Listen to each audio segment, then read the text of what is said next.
a bizarre move, King Charles has stripped two British Indians of their honours, while the conservative peer Rami Ranger has been stripped of his Commander of the British Empire honour. Anil Bhanot, who is the founder of the Hindu Council UK, has lost his OBE, which is the Officer of the Order of the British Empire. Now, both the leaders have called the decision an attack on free speech. BBC claims that the action against Lord Rami Ranger was due to his comments on the Sikh community and the Pakistanis, while action against Anil Bhanot was for his statement on the Bangladeshi Hindus. Till now, Starmer has maintained silence on the Bangladeshi Hindus that are under attack. But what was the reason for the action from King Charles is what we are going to discuss. Was this action unwarranted and shows the bias of the UK administration and the royalty in favour of the pro-Khalistani elements that are at this point of time breeding in the United Kingdom? Let's start off our conversation. Joining me on the telecast are my panelists. I'm going to start with Pandit Satish K. Sharma. He's the director of the Global Hindu Federation. He joins me from London in United Kingdom. Thank you for joining me, sir. And my first question about what are your reactions when the peerage to these two Indian origin members who are holding these important positions, or up until now were holding these important positions, have been stripped off of their peerage? Jai Shri Ram, and thank you for the chance to speak on this issue.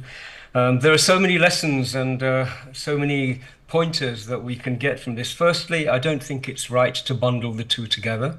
They were completely different issues, and the judgment that has been made covers a variety of disconnected points. But one thing I can say is that Anil Bhanot, who I've known for a long time, he's a gentle, decent, honourable person. And I think it's fair to say that this honours system long ago lost any association with being honourable. You know, it's a relic from the days when the white man used to bestow some sort of recognition on the inferior brown people. And the manner in which the directorate, the committee works, sadly, is still very much the same.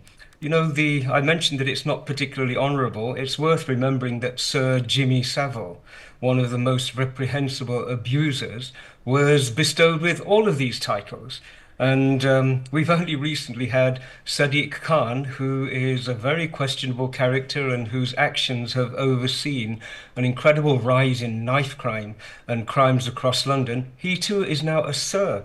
And it would be worth reminding everybody that Tony Blair, who in many parts of the Middle East is called the Butcher of Baghdad, who by many accounts and looking at the evidence should actually have appeared before a crimes against humanity tribunal for taking Britain into an entirely illegal war. So I don't think Anilji will lose a great deal of sleep over no longer being part of what is frankly a dishonourable order now. The other point I'd like to make is that this mechanism which they use to grant favour and then withdraw favour is deeply suspect. You know, it's very, it's probably worth remembering that we're in a Labour administration, and when Hindus were attacked in Leicester, which is part of the situation which provoked Anilji to respond emotionally, the Labour administration in Leicester immediately said it was Hindutwadis on the streets of Leicester, and there have never been any Hindutwadis found. So we're in an administration which frankly is anti-Hindu.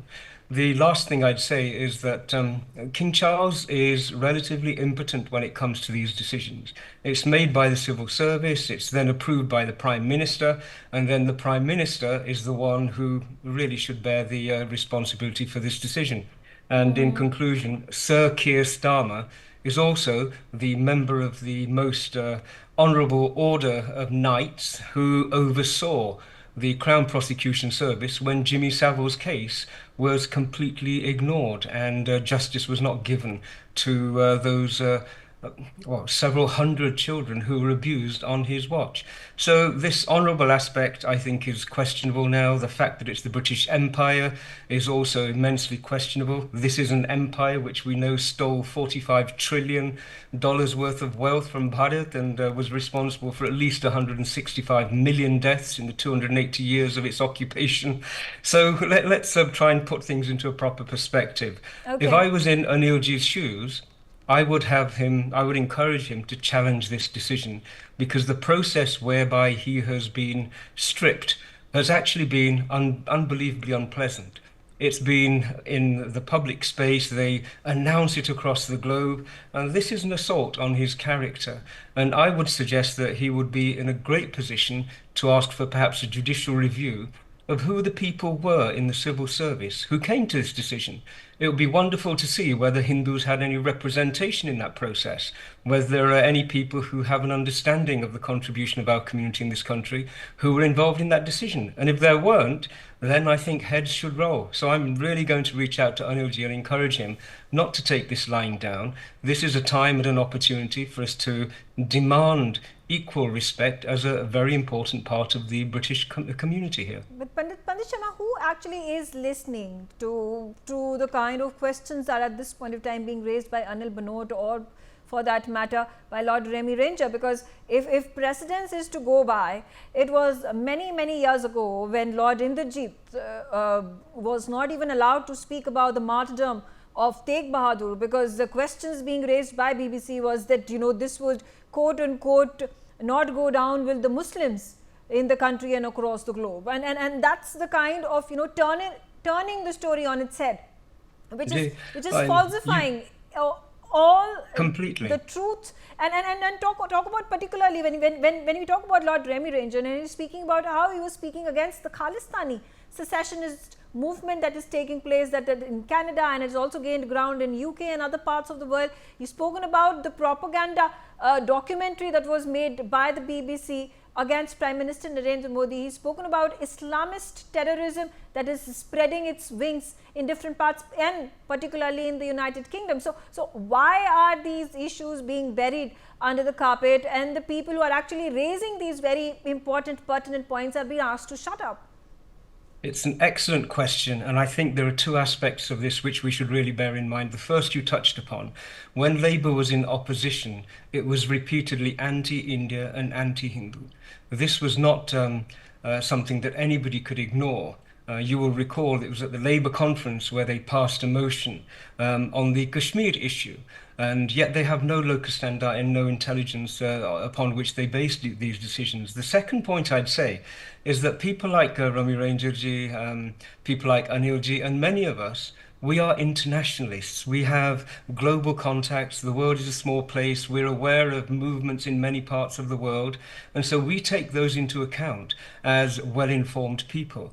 But I have to say, this particular government is the least informed of governments that I have ever encountered.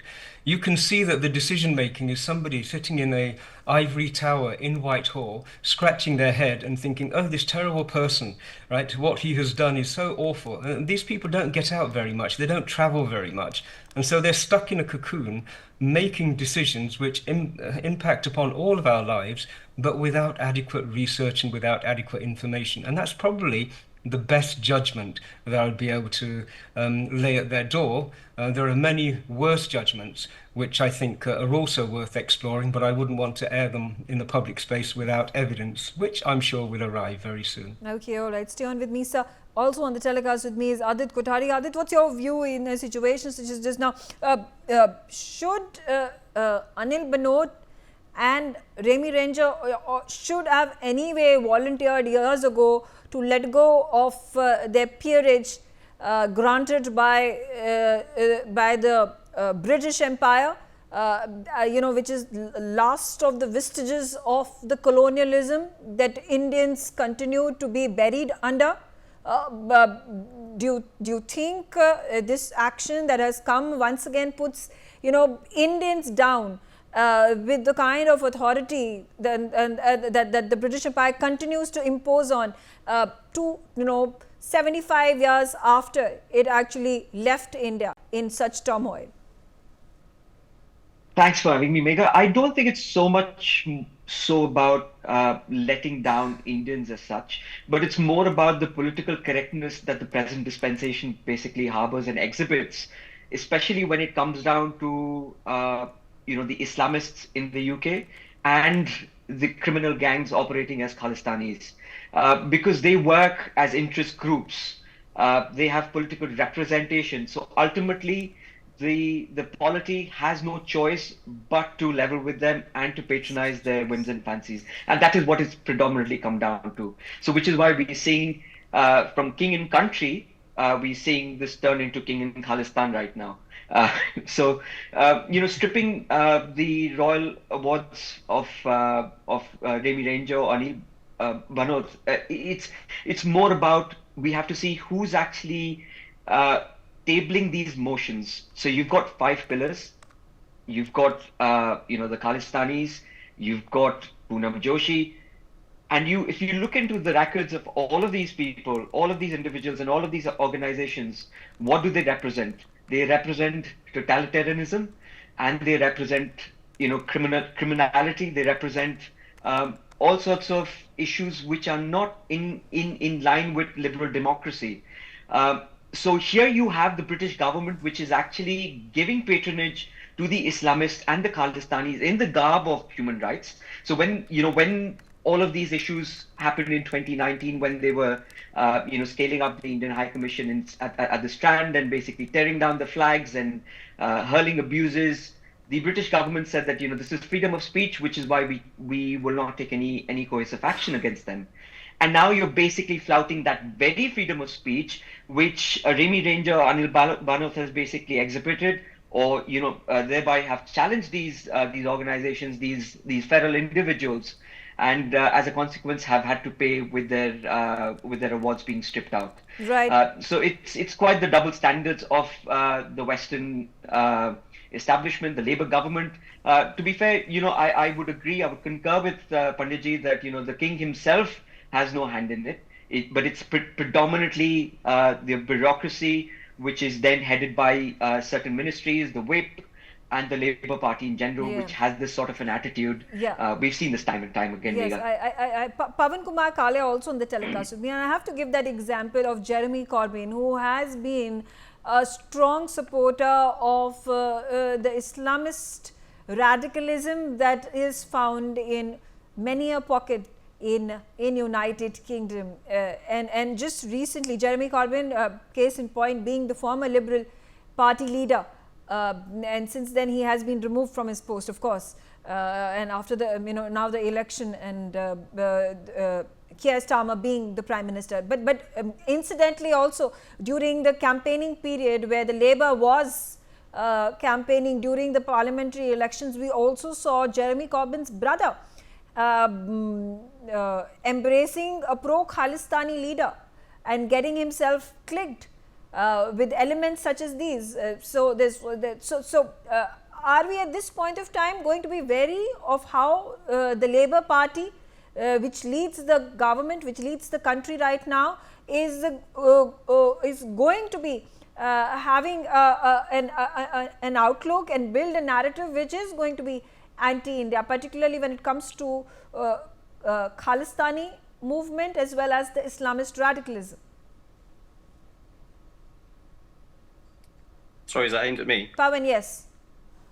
Yeah, well, look, I concur with a lot of what others and Panditji have said, but we need to obviously focus in. It's not just necessarily an anti-Indian rhetoric, although that's clearly evident as well.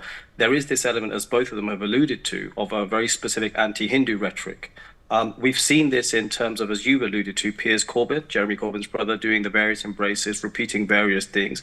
But there does seem to be a very pro-Islamist, mindset, whatever you want to call it, narrative, which we saw, for example, in the aftermath of the Leicester riots. And we've seen, obviously, in the government's, this particular government's attempt to try to codify, which is legally define this concept called Islamophobia. Now, just a quick clarification. So people allude to the Jimmy Savile thing. So it was made clear during the various hereditary peerage issues that when you die, as in when you're deceased, any recognition you've got falls with you. So whilst people did posthumously ask for him to be stripped of his knighthood, it's very clear that once he deceased, that actually fell with him. So it's very difficult, if not impossible, to actually remove that. So I just wanted to clarify that from a legal point of view. But pretty much what the other two have been saying, I concur with. And it, from where I am at, it's just a question of, we're not asking as Hindus or indeed anybody else for any preferential treatment. What we're simply saying is that in front of the law, everybody should be equal, irrespective whether they're an atheist or they belong to a particular religious group or whatever.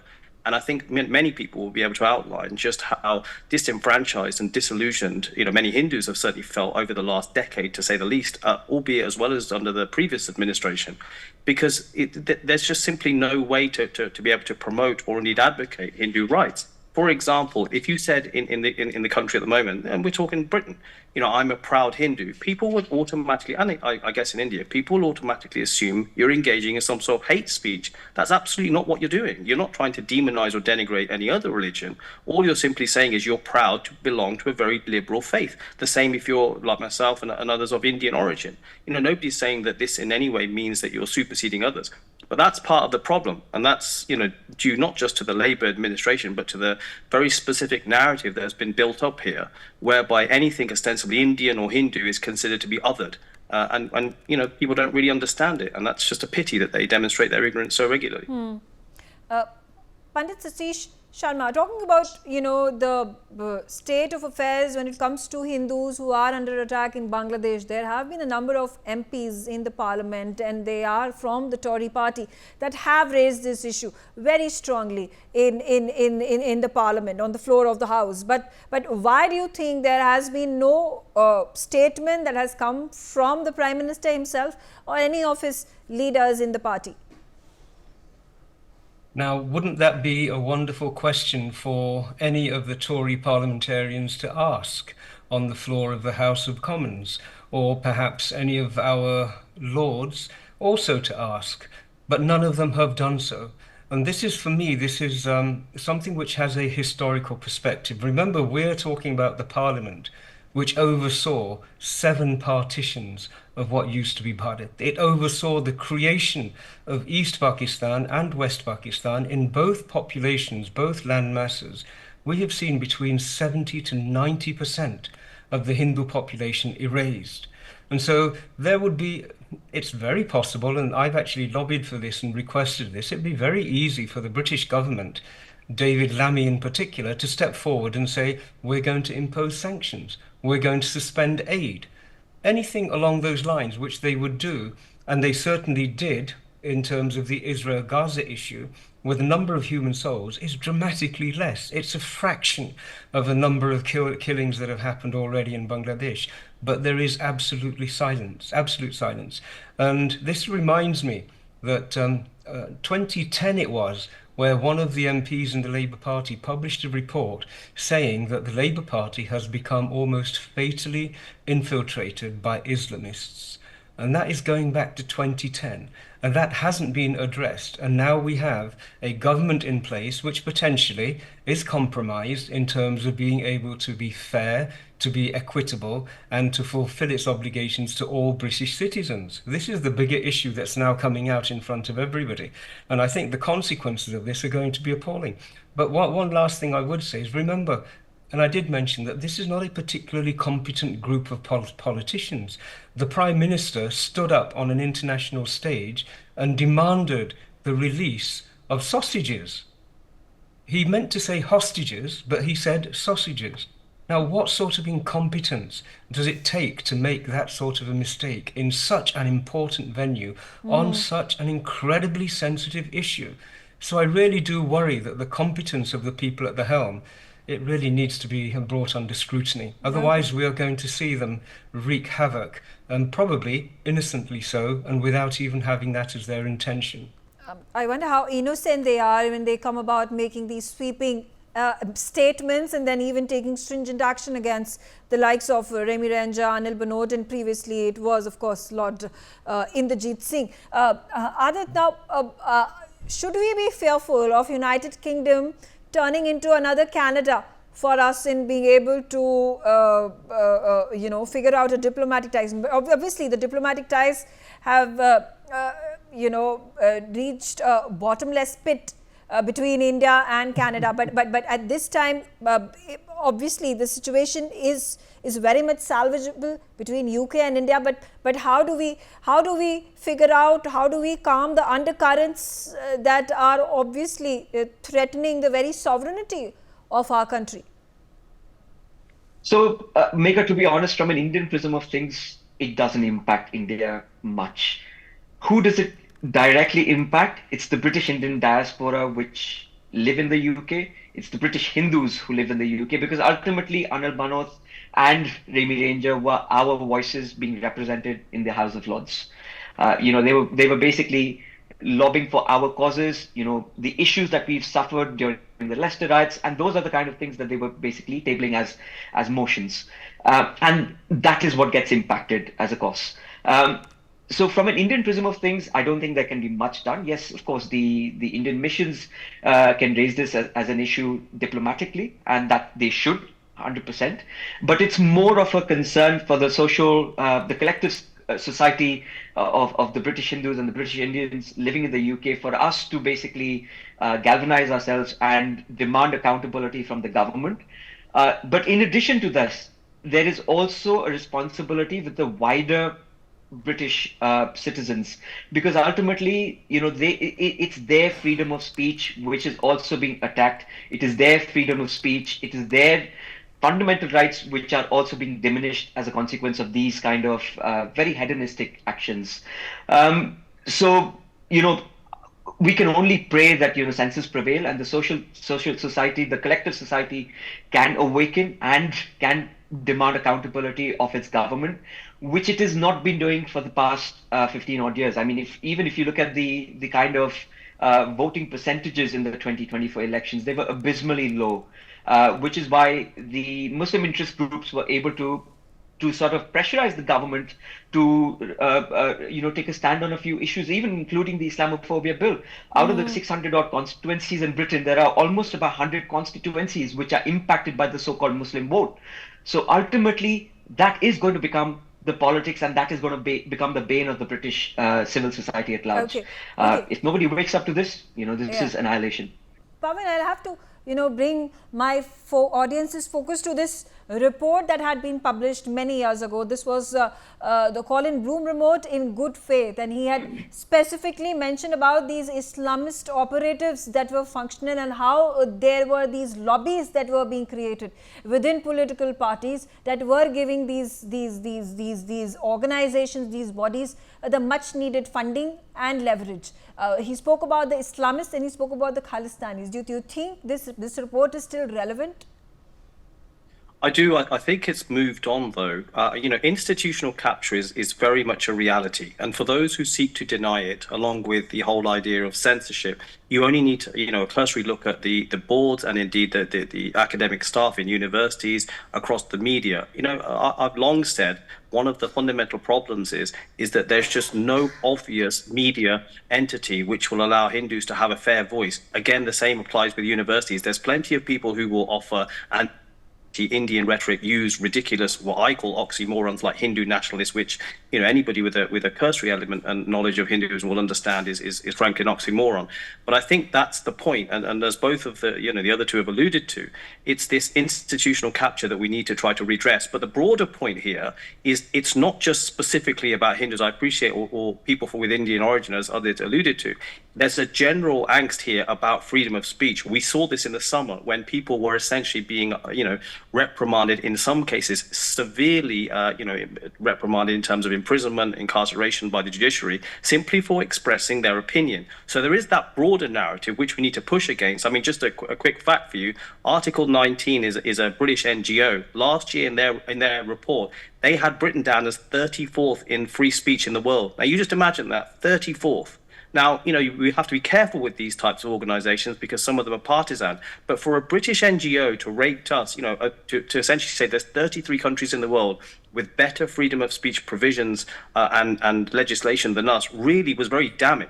And to me, the problem is, exactly as you said, that when you get people who move into these positions, whether they're of a pro-Islamist or if they're Khalistani or whatever, what you essentially are doing is you are imbuing the society as a whole with a culture of intellectual censorship and collectivist mindset. And that is anathema to the British ideals. It's anathema to the liberty and freedom of Hindu thought. And indeed, it should be an anathema to anybody who supports the idea of a democracy where we should be able to disagree with people and at the end of the day, shake hands and say, okay, we agree to disagree. But unfortunately now, if you dare turn around and offer any dissidence, immediately you're some sort of heretic who should be excommunicated or ostracized. That is frankly unacceptable.